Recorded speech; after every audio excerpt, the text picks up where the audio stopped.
it's a bit of a different start to my tutorial today. As you can see, I've stuck a template onto my stockroom window and the fabric on top, and I'm just tracing the pattern.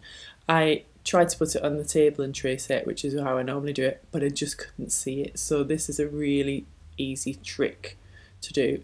Apologies for the wobbly camera work, I am holding it in my left hand. So as you can see, I'm just using this aquatrick marker to just carefully trace over the lines. And because it's in this bright blue colour, it shows really nicely on the fabric, which is what I wanted. So you can see that there. When it's finished, it looks like this. So yeah, there you can see that you couldn't see it through the fabric at all just by placing it on the table. So it's a neat trick. Just use some washi tape or something like that. Something that's not going to make your fabric really sticky. And yeah, it's a really, really easy way to do it. I'm just going to put the fabric in my hoop. Yeah, the aquatrick markers are semi-permanent, so they come out with water. So I use a brush pen for that. You can use anything really. So I cannot get this in the right place today. I just want it to be in the middle. Hang on a minute. Is that better? Yeah, there we go. I don't know why that took so long. Apologies. So yeah, the aquatrick marker is one of my favourites because it just comes out with water and it's really easy to do. And helpfully, I'm going to stitch this with some blue thread. So I think it's perfect for this really. But you probably want to use something permanent just so that it stays on the fabric. Now, I fast forwarded a bit. I usually start right from the beginning, but I thought it would be nice for you to see these lovely long and short stitches, and as you can see, you can get that lovely ombre effect. I'm just using 3 shades here. I'll put all the details on my blog, and what I've done is basically with quite a square shape with long and short stitch, you do long and short along the outer edges, and then you just do long in the middle because it's quite square, but up the sides of the letter Y and the curve of the S, I thought it would be handy to show you that. So I'm just going to pick up where I left off last night. It was actually really nice to do some stitching in front of the telly. I should do that more. So this might be a more frequent thing as part of the Happy Stitch project. Anyway, let's get started. So as I've left it, I've got the long stitches on the edge with the short ones kind of tucked in to create those gaps. So what I'm going to do is just continue along here. And as I've already said, when you're doing long and short stitch on quite square shapes, the trick to making it look super neat is that actually you have the long and short on the outer edge. So this dark blue colour that I've got on the bottom, right on the very edge at the bottom of that letter, it is long and short. But then to fill in the rest of the shape, we're just using long stitches. They overlap in exactly the same way. Okay, so but instead of it being long overlapping short, it's long overlapping long. Hopefully I've made that make sense. And I think it just gives a neater finish really. And it kind of, it's just a little bit easier. It saves kind of faffing and thinking about it. But we will get back to the long and short stitches a little bit later. But the principles are the same. So you've got interlocking stitches basically. So as you can see, I've come up to the edge there. I'm just going to keep tightening my fabric. Now what I want to do is I want to follow kind of roughly the same sort of pattern as on the letter E there. So I'm going to continue with this blue a little bit higher up the Y, because I think just in terms of balance of the whole design, that will work the best if I can actually get hold of my needle. Here we go. Right. So rather than going right on the edge to get these diagonal edges, I'm going to go 1 stitch in. So I'm going to fill in the gap in there, and then I might do another one. Just to see how that looks. There we go. Actually, I'm going to keep going along this row. So I'm going to keep going along, and then we're going to do the diagonal edge when we get a little bit further along. Don't be afraid to kind of work inwards and then come back out with this kind of stitch. It's actually a really forgiving stitch. I've really enjoyed it, as you'll see, because I'm sure it'll happen again. I've actually ended up adding a few extra stitches where I've ended up with gaps where I didn't want them, and you can't tell at all. I mean, the stitching on the E I'm really happy with actually. I'm pleased with the overall effect of that. I had a couple of little gaps and I just filled them in. It's really nice to just be able to do that, because that texture, all those lovely stitches and that pattern and that texture that it's being created there, that's what you want from this stitch. I'm just going to tie off at the back here as I'm waffling. You know, that's what you want, so you can hide the odd stitch in there if you've got a gap. Don't worry about it. Also, whilst you're doing these letters, this quite boxy letters, I find when you're just doing the long stitches, it's easier to kind of do a row of the ones that are sticking up and then go back in and fill the gaps. I mentioned in the tutorial for this week that I had that another little technique, rather than stitching all the stitches right next to each other, and that's what I'm doing here basically. So I'm going and I'm stitching all of the long ones on one row and then stitching them on the next row and kind of filling in. So just thread my needle and then we can get started once I've tied off at the back again. I probably could have been speeding this up. Never mind. It's nice to watch a bit of real-time stitching, isn't it? It's like that slow telly on BBC4. Don't know if you've ever seen any of that. I may have mentioned that in a previous video. I can't remember, to be honest, but I think there's something nice about watching stitching in real time. Just going to give that fabric a stretch. It's a bit slippy, this one, for some reason. Not sure why. Right, so let's find the gaps there.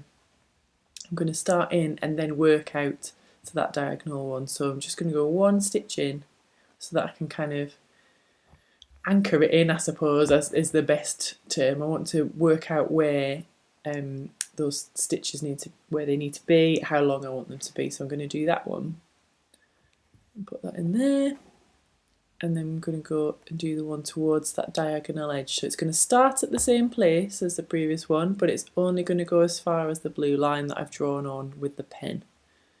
Okay, and basically as we keep doing that, as we work up the line, can you see there it's just following that diagonal line. As we do that on each row, we'll create the shape of the letter. So once you've done that, carry along the row. So I'm filling in those gaps with longer stitches, and that in itself is creating those gaps in between. So at the moment I'm not stitching next to each other, which when you do the long and the short bits together, that's the trick, you need to do it together. But when you fill in a more square shape, you can get away with this and nobody knows. Because the overall effect is still the same. Now my stitches are quite long here. I'd like to say I kept my long stitches the same length all the way through, but in reality I haven't. And that's okay. It's entirely up to you. If you want to be super precise with it, then you can be, but if you're not, don't worry. I think, like I said earlier, with it being such a forgiving stitch, you got that lovely texture in there. If some lines are longer and some are shorter, I just don't think it matters. It's obviously called long and short stitch, and that's the name on the tin. And it really doesn't matter. So let's just work up again. I'm going to go up for the next line here. Let's follow that black line on the fabric. That will help me out a little bit. I'm trying not to look at that pattern too much as I stitch. So I'm just gonna, there we go, just put that one in there as well. And then, oh, I thought I went back and did that other one, but I think I might, yeah, I need to go back and do that. I will go back and do that. So I'm just talking out loud to myself as I'm recording. In case you don't know, I actually record the audio a little bit later. And most times it's in sync, but sometimes I forget what's coming next. Like now. I've realised I can't stitch and talk. Well, I can stitch and talk, it's better if I don't. So usually I record and then do the audio afterwards, which means I can make sure that my instructions are hopefully a little bit clearer than me waffling on and trying to stitch and trying not to knock the tripod at the same time, being ever professional. But you do get the odd wobble, and I apologise for that. Anyway, I will go back and fill those stitches in. Let's just keep going this way for now.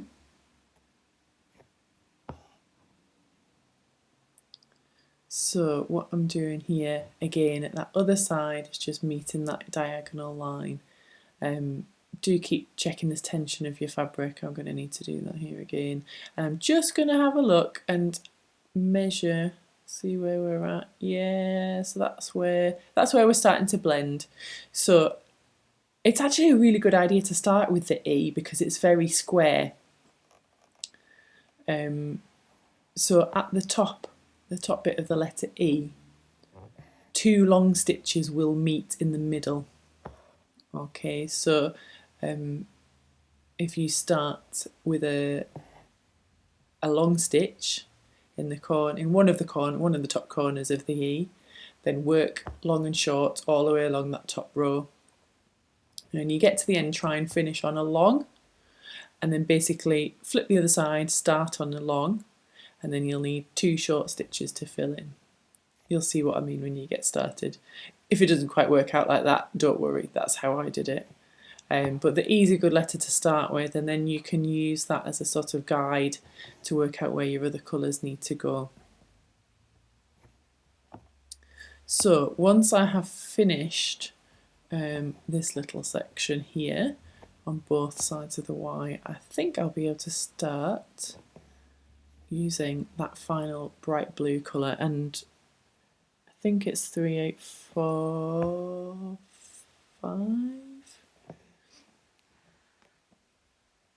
I think 3845. I'll put the numbers on the blog anyway. It's a beautiful blue. I love these bright blues. They're really, really nice. That little series of them are beautiful, and they blend really nicely. So yeah, should be able to start with that bright blue very, very shortly. If, as you're going along here, as I said earlier, if you've got any little gaps, don't be afraid to put an extra stitch in to hide it, or you can just wait till the end and go back and then put some extra ones in if you want, whatever works for you. But don't worry about it, they're easy to add in, and the gaps are quite easy to hide as well. I mean, this is obviously a white fabric with a black pattern, so it's going to be obvious where there are gaps. So yeah, don't worry. I'm just going to tie off at the back here. There we go, double knot, and we'll just trim the end there. It even looks nice in the back, doesn't it? Yay! Right, I'm just going to sort this tension out before I start on anything else. Bear with me a second. Let's just give that a wiggle. Sometimes this just needs to be done. This fabric is beautiful. It's not a cotton lawn, but it feels as soft as one, and it's just a little bit slippy. There we go. That's better. Right, so I have got my bright blue thread here. 3 strands, still using 3 strands all the way through this here. So you can see here that we're blending those colours basically in the gaps. So it's really, really easy to do. I do a lot of blending with satin stitch. I love that. I love the ombre effect with that, but that is a bit tricky and it kind of needs a little bit more planning, whereas this actually really doesn't. It kind of does it itself. It's really cool. I don't know why I haven't done it before, but anyway. So I'm just going to start a couple of stitches in and work back out towards that diagonal line, which you should be able to see in a second. There we go, look. Okay, and I'm just going to put one on the end there. If you can't work out where the stitch should be at the end of that diagonal line, just leave it out, because you can go back at the end and fill them in, absolutely no bother. So what you could do is fill in all of the ones that you find easier to work out in the middle of the letters, like the bit that I'm stitching now, and then just work outwards once you've completed that. It really doesn't matter. That'll work absolutely fine. So I'm just following this little black line on my pattern. And using a pattern fabric for this is really, really nice because it just adds a little bit of extra interest. Monochrome is not something that I usually go for. This was a little bit of fabric I had left from my stash. I think I used the rest of it to make a face mask for Tom. Because I'm all about the colour and he is not so much, but we sometimes meet in the middle on things. Yes, but I thought actually that the black, white and grey would look really nice with this because it'll make that lettering really stand out even more. Although I tried to stitch some of it yesterday and had a really bad headache and had to put it down because it's not really what you want to be looking at when you've got a bit of a weird headache. But you could pick any kinds of patterns, florals, stripes, spots, you name it, whatever. Just have a look in your stash and see what funky fabrics you've got, because I think doing this on a pattern fabric is really, really lovely. So I'm just filling in those pale blue lines, so that first bit to kind of do the join there. That's it, and then as we get to the edge, I'm just going to have a little look and think about where I want to put those stitches. So I need a little gap that's going to take me with one more stitch down to there, like that, look. And then I can come up in that gap that I've just created. Do I want it to be there? Just wiggle it along a bit. There we go.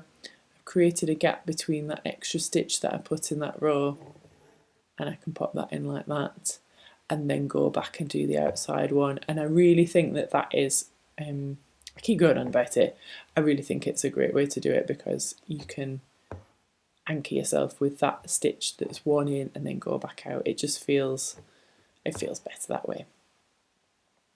So now, as I'm working along this row, you'll see that I've already kind of passed that sort of fork in the middle of the Y. Is that the technical term for that bit of the letter? I've got no idea. The bit where it splits. So what I'm going to do is I'm just going to stitch this side for you now. So we'll work up to the top here in a slow stitching kind of way in real time.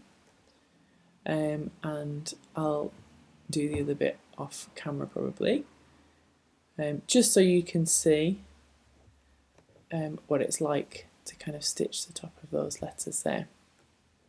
So we're going to work up in exactly the same way.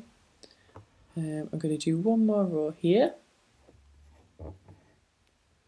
and there aren't many stitches now because obviously we've got to a slightly narrower point of the letter, so just a few stitches in each row. I'm going to put an extra one in there. No one will know. Except for everybody watching the video. See, it's fine. Add an extra one in if you feel like the gap's a bit big as you're stitching. Don't worry about it. Right, so here we go then.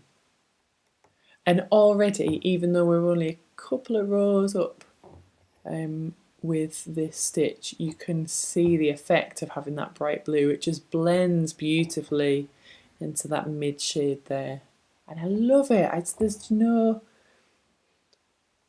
planning needed. All you do is kind of you meet the colours in that interlocking bit where you've got those gaps and you fill them in, and it just looks lovely. I think it's a really great effect. I'm definitely going to use this on some other patterns and things.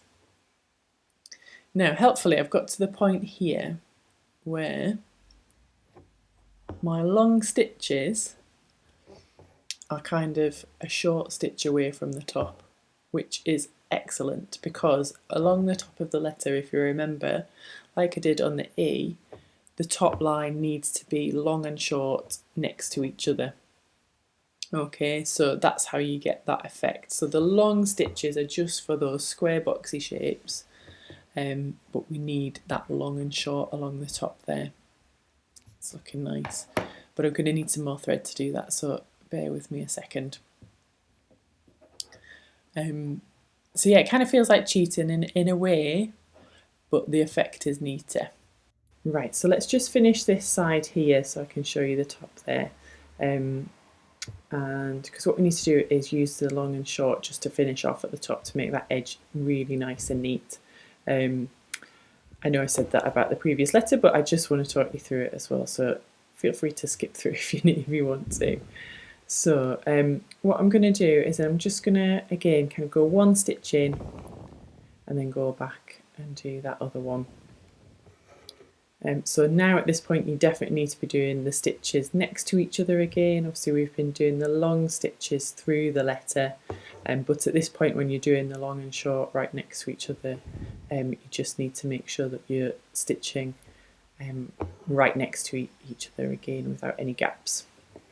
So I think with this stitch really it's just about working out where you are in the letter or the shape that you're doing, and then just trying to kind of figure out whether you need to do the long and the short or long and long.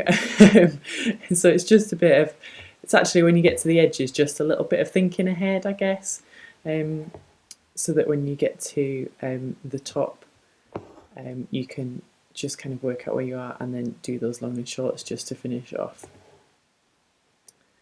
So almost at the end here.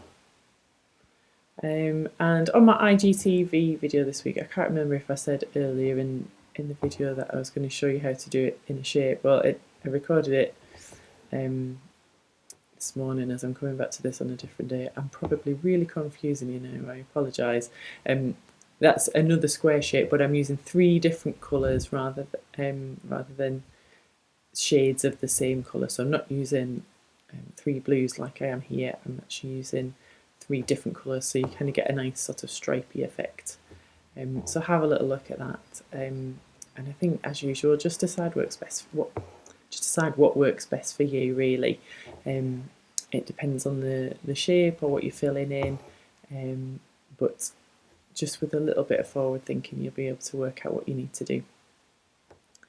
Right, now on this corner I think I've got a little bit too much blue pen so I'm not going to cover it all. Just going to fill in that little gap there to go back, but I'm going to leave that tip on the corner because actually I think that's too pointy. Yeah, just there, look. Yeah, I'm going to leave that. So what I'm going to do is just fill in the rest of the lettering. I'm going to fill in a couple of gaps with a darker blue there, just so that I'm super happy with the coverage on the letter Y there. And there we go. So fill that in, and as you can see I'm starting on the S now. Now what I've decided to do is start with this part of the letter because that's nice and flat, and I think if we kind of use that as our anchor point that would be good. I've put a long stitch down there because in that part of the S we're going to have to continue with just long stitches, and you can see here that I've started doing the top with long and short here. So I'm just going to do a little bit of this to show you how the long and short stitches meet in the middle here, because I didn't show you that on the E because I'd already stitched it.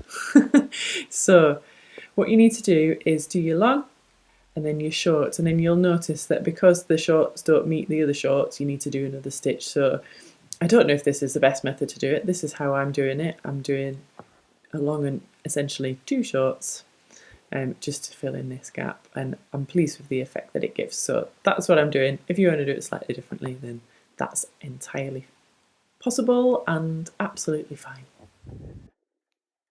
So I'm just going to do a tiny bit more here, and then what I'll do is I'm going to show you how to stitch around that curved edge because you don't need to see me stitch all of this. I think you've probably got the idea by now, but as I said, I wanted this to be a more slower stitching video, so it is a little bit longer than some of the other ones, but feel free to just skip a little bit if you want to. That's looking nice. I do love this blue, it's such a lovely colour, and all the ones in this shade are actually really nice. This kind of little series, they blend really beautifully, and now you can see the top of that letter. I think you start to see the whole effect. Okay, right, so what we're going to do is I'm just going to take you around this little curve just to show you how I'm using the long and short stitches here. So you need to kind of pick up where you left off even. And so I'm just going to put a long stitch in there and then carry on with these long and short stitches around the edge. Now, because we've got the curved line, obviously they're going to get shorter and shorter and eventually sort of become the same size, but that's okay. You just need to be kind of confident in your alternating at this stage, and then I think it'll make a little bit more sense to you as you start to put the next row in. So just keep stitching around here with that long and short pattern along the top. I'm using the lines of the fabric, the design, to help me a little bit. It'll depend on what you've chosen to use, so just try and keep your long stitches the same length and the short stitches close as possible to half at first, but then obviously they're going to get a little bit smaller. I'm also running out of thread, so I should probably keep an eye on that too. So I'm coming up on the outside of the lettering, and I always find that easier just to kind of make sure you're covering that line. Obviously blue on blue is a little bit forgiving anyway, so that's quite handy for me in this case, but try and make sure that you're covering the outside of that line that you've drawn. Obviously if it's semi-permanent you'll be able to get rid of it anyway, but it's always good if you don't have to. So my stitches are getting quite small now as I'm alternating there, and get to the edge. There we go. What I'm going to do is I'm going to put a longer stitch in there because I think that's where that row is going to start. So we'll just move along here and start filling in the gaps, and then what you should be able to see that curved edge a little bit more clearly. There we go, you can see it already, even just after putting those 3 stitches in there. Hang on, my thread's getting very short, isn't it? Oh, yeah, so short my needles come off. Probably a good place to stop. So there's that lovely curve, look, just by making those stitches shorter and following the edges. So what we've done there, do at the bottom and finish your lettering. I can't wait to see your designs this week.